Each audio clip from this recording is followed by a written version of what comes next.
Muy bienvenidos, amables oyentes, a su programa Diálogo Bíblico. Es grato estar con ustedes nuevamente en este día, junto al pastor Horacio Rodríguez, que les habla Raúl Medina.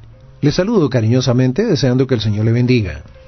Queremos invitarlos para que usted participe del resumen que la radio va a emitir, y también usted puede participar en www.escuelasabatica.cl, donde van a estar estos audios para que usted quizá lo pueda bajar, escuchar, y también algún otro material adicional para que el estudio sea más rico, más generoso en relación al aprendizaje, porque Jeremías nos ha hablado en esta semana acerca de cosas bien terribles que van a sucederle, le iban a suceder a Israel y sucedieron, pero también podemos decir de que todo eso nos muestra las consecuencias del pecado en cualquier época y en cualquier lugar. No podemos decir que solamente era para el pueblo de Israel, el pueblo de Judá, como lo hemos dicho, sino que estos son consecuencias que vienen para todo aquel que transgreda las leyes de nuestro Dios. Ahora, ¿te has preguntado alguna vez qué lógica tiene el pecado ahí?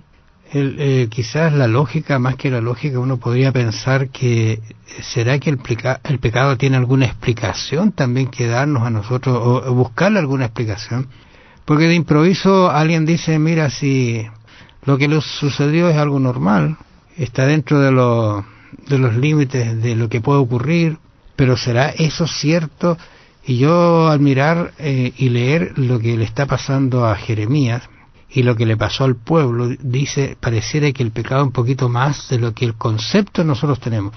Porque mira, hay un planteamiento de personas que a veces dicen, no, si el mal y el bien tienen que estar siempre... sí, justifican. Si existe el bien, tiene que existir el mal necesariamente. Necesariamente, y para que veas tú que Dios se manifestó cuando apareció el mal. O sea, hay una serie de explicaciones. Tenemos que recordar que el bien existió sin el mal hasta que éste apareció. O sea, es posible que el bien subsista sin necesidad de que esté la otra cara de la moneda.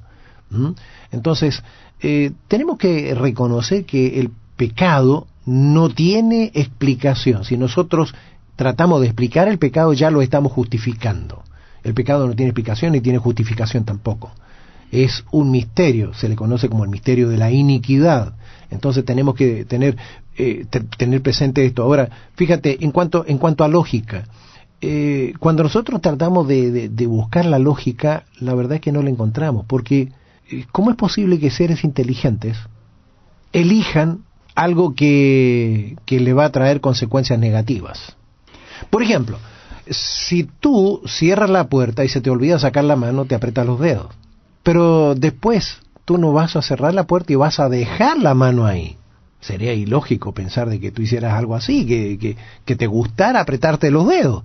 Entonces, es lo que sucede con el pecado. El Señor nos ha dicho, mira, si tú haces esto, estas serán las consecuencias. Y sin embargo, continuamos haciéndolo. Eso no tiene ninguna lógica. Ahora, uno tiene que mirar un poquito en realidad lo que sucedió con Cristo a consecuencia del pecado, y ahí puedes dimensionar lo que eso significa. No es algo tan simple, tan sencillo.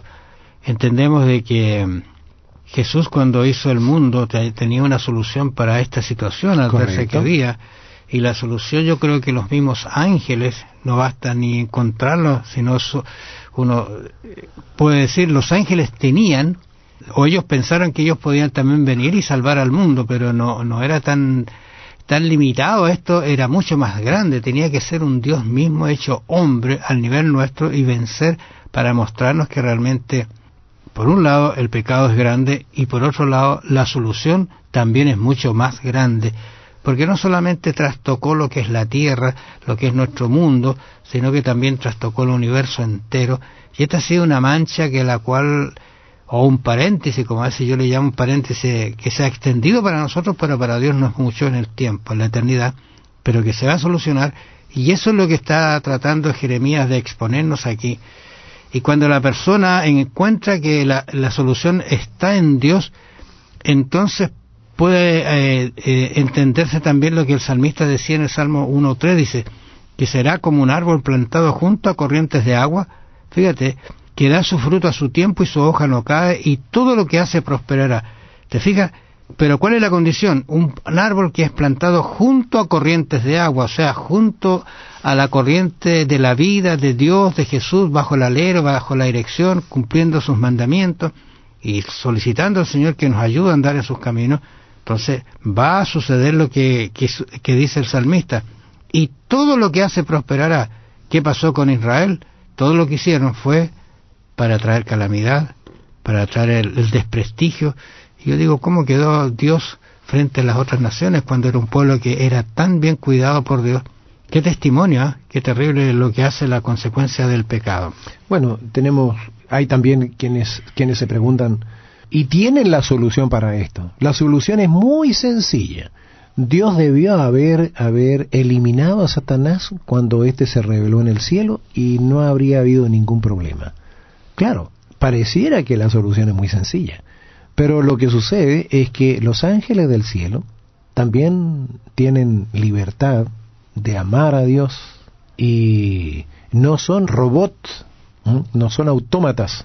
Son criaturas. Entonces, son criaturas. Entonces, si el Señor le hubiese dado muerte a Satanás inmediatamente, como ellos no tenían conocimiento de pecado, ellos habrían quedado con la tremenda duda.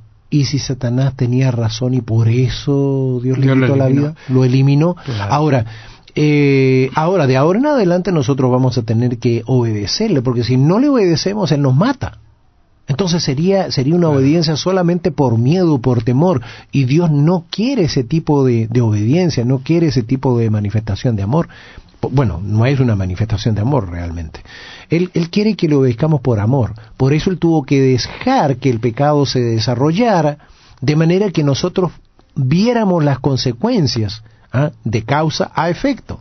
Cuando nosotros transgredimos la ley, esto trae consecuencias.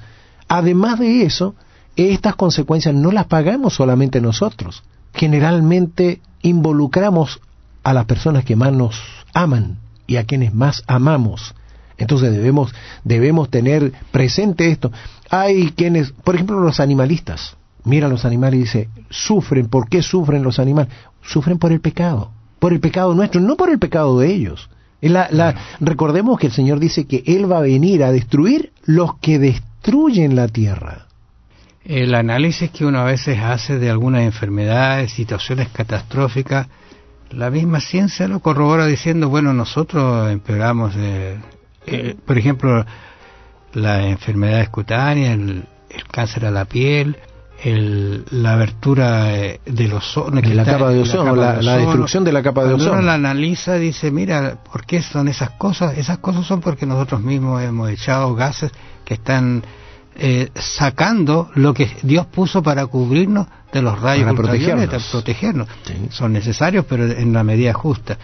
Y entonces, y así uno puede ir encontrando que muchas de las cosas, el sufrimiento, el cáncer, las enfermedades catastróficas, son producto de lo que nosotros hemos sembrado.